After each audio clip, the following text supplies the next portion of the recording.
It cannot be transactional. You want to network with rich people?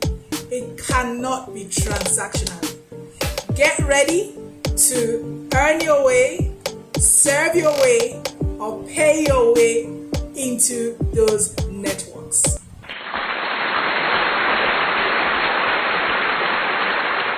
So let's get into it. Hey friends, welcome to my channel. Thank you once again for stopping by to my channel. Today I'm going to be sharing with you how to network with rich people in 2024. I know we talk about the rich life here, we talk about financial independence, financial freedom here, and one of my most popular videos is the secrets I learned from hanging out with rich people. So let me know that you are interested in learning about the life of rich people. And one of the ways to learn about their lives is to go to them firsthand. And so today I'm going to be sharing how to network with rich people in 2024.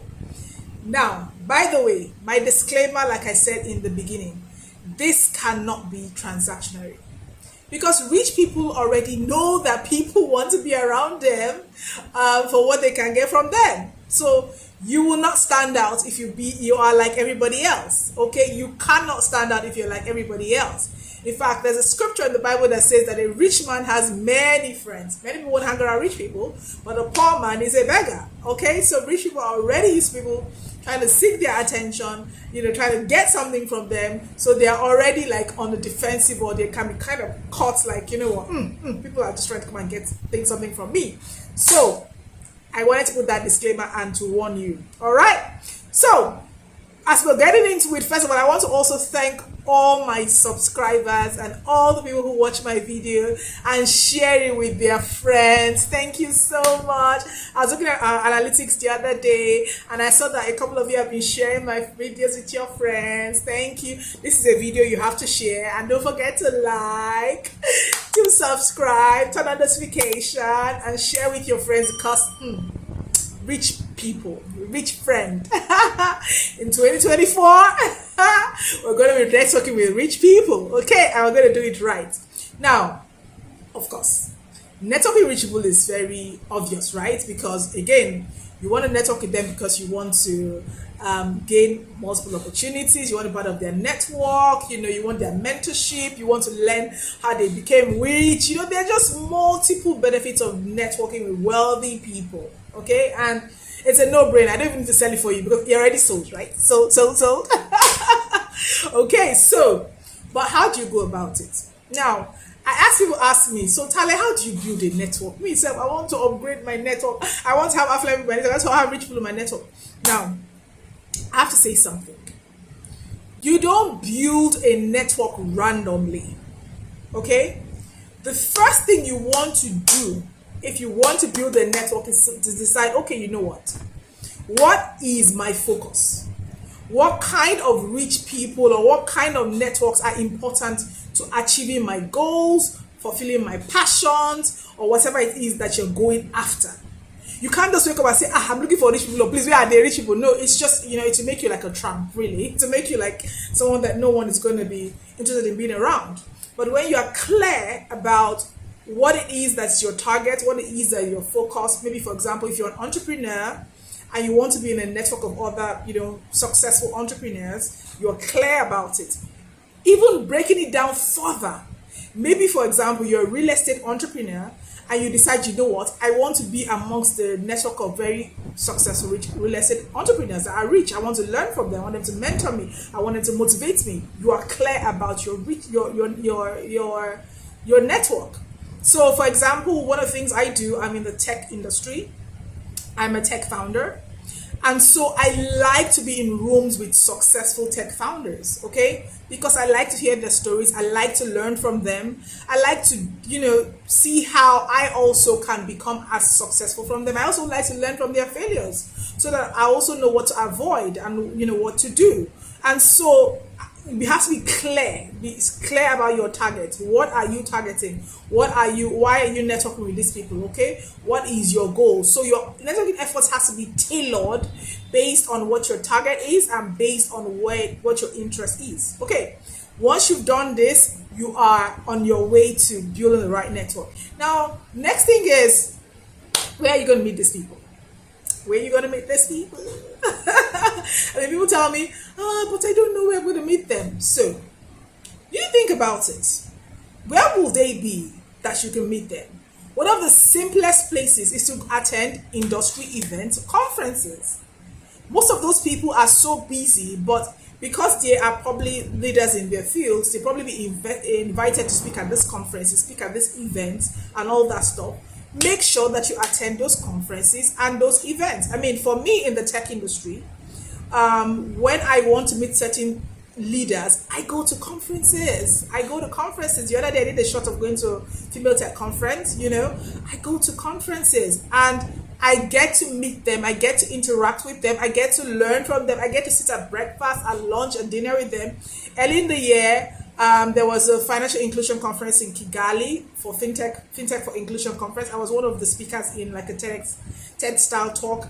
I got to meet amazing founders from all over Africa, even over the world, because the people that came in from Singapore, from Germany, things like that. Amazing event. Okay, so go to events, go to conferences, okay, go to where they are.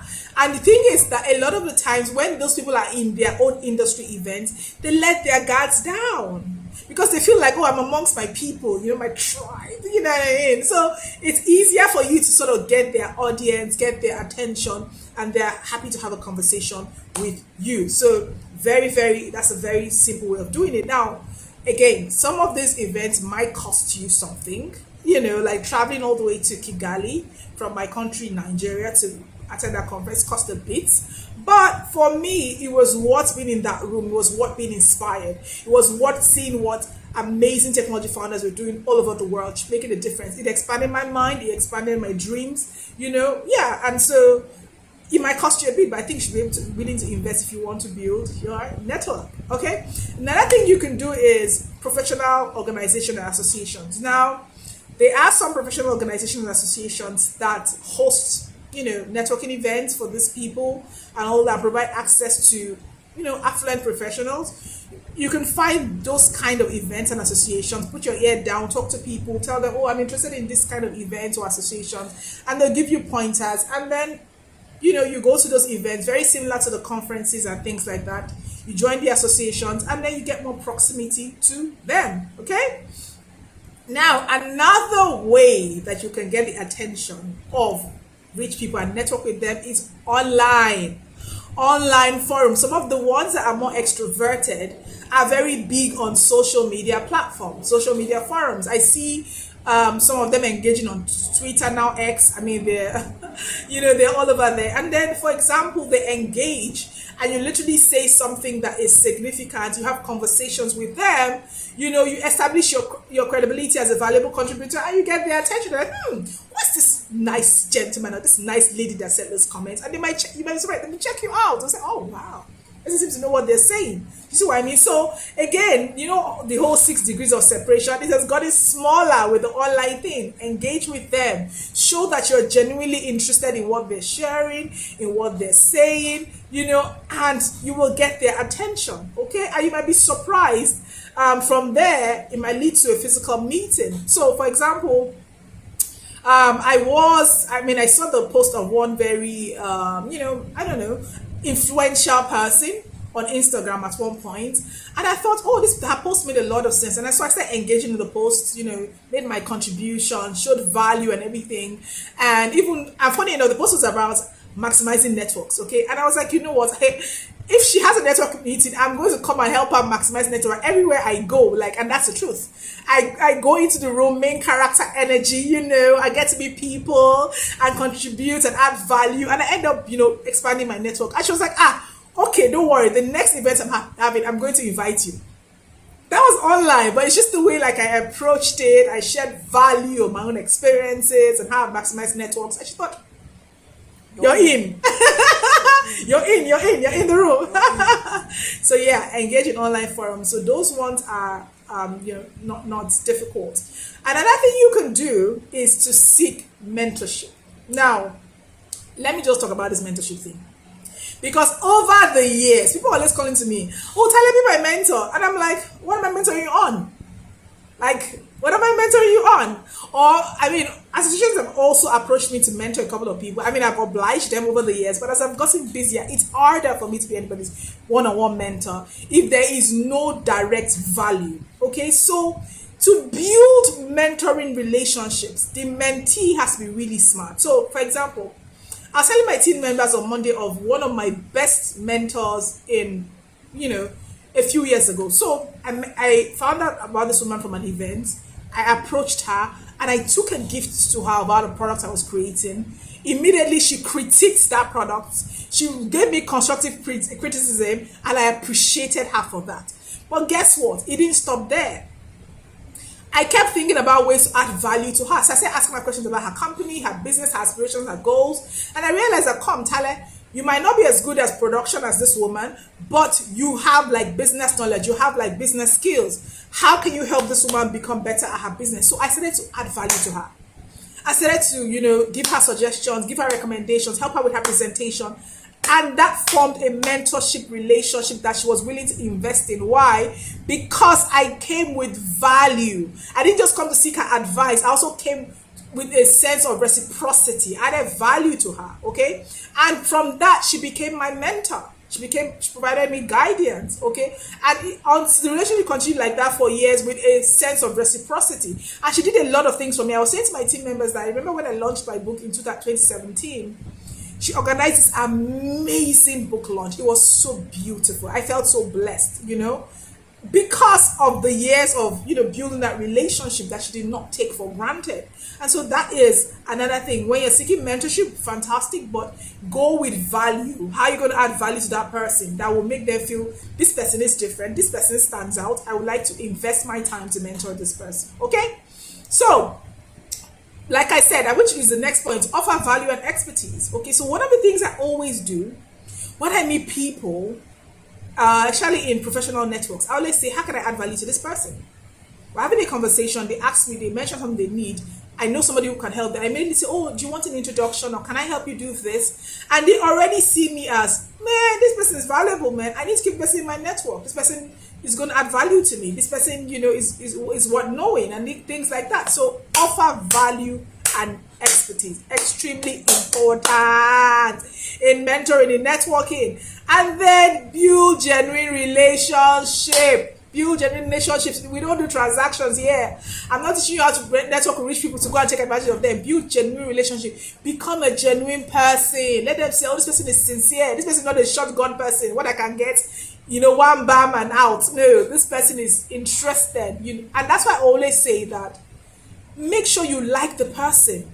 No one is perfect. I'm not perfect. You're not perfect, okay? But make sure whoever you're networking with, you like the person so that you can build genuine relationships with them, and it will last a long time. So, for example, there's a lady in my advisory board. She's probably going to watch this video. I really like her. She is one of the members of my advisory board, but beyond the fact that, they invested in my company, I really like her. I find it enjoyable to speak to her. She gives me constructive criticism, but I know it's out of love, and I really, really like her. And I find that relationship very enjoyable. Okay, so that you don't be transactionary, make sure that you actually like the people in your network. And last thing I would say is be patient. Okay, Gen Zs, where my Gen Zs at? Let me know in the comments. You guys say I'm not speaking to you guys, but it's the truth. Be patient. It takes time. Okay, stay patient, stay persistent, build your contacts, continue to show value, and with time, that network with that rich person or that affluent person or that influential person will pay off. Okay. Finally, and this one I'm going to tell you. This one I'm going to tell you. Always maintain professionalism, okay? Respect boundaries. Respect what? Boundaries. One of the things that they always accuse me of is I'm always saying, hello sir, hello ma. I'm always too polite. They're like, calm down, now you're too polite. But you know why I do that? I want them to know that because they allowed me into their presence, I don't take it for granted. I don't get familiar like, hey, yo, what's up? No, why are you in here? No, I know that on a normal day, for their level of accomplishment, I'm not saying that they have two heads or they're gods, no, but I respect that. I respect boundaries. I have professional etiquette. I don't take it for granted that they gave me their audience. And they would appreciate that because you see, rich people, successful people are used to being respected. So how dare you come into their network and start feeling too familiar? I mean, don't worship them. Don't be shaking and cringing. Oh my God. No. Don't do all this funny stuff. No. That's what I'm talking about. But respect boundaries, respect their privacy, treat them with professionalism, and they'll know this is a good one. This is a keeper. We want this person in our network. Okay, I hope you found this points helpful as you go about building your rich network or network with rich people in 2024. Tell me which of these points resonated with you the most. Tell me how you've approached building your network. And also, I have a course called Building a Millionaire's Mindset. If you want to build a millionaire network, you need a millionaire's mindset because everything starts with the mind. It's a mind game. So I'll put the course below. So make sure you check out the course. It will help you get the right mindset to actually be able to network and be on the same energetic level with rich and affluent people. Okay, thank you for watching to the end. If you stay to the end, please don't forget to like, subscribe, share this video with all your friends, all your pals, all your community, that they all come and join the rich community, and we will keep building wealth and attaining financial independence together. And I will see you again in the next one. Cheerio!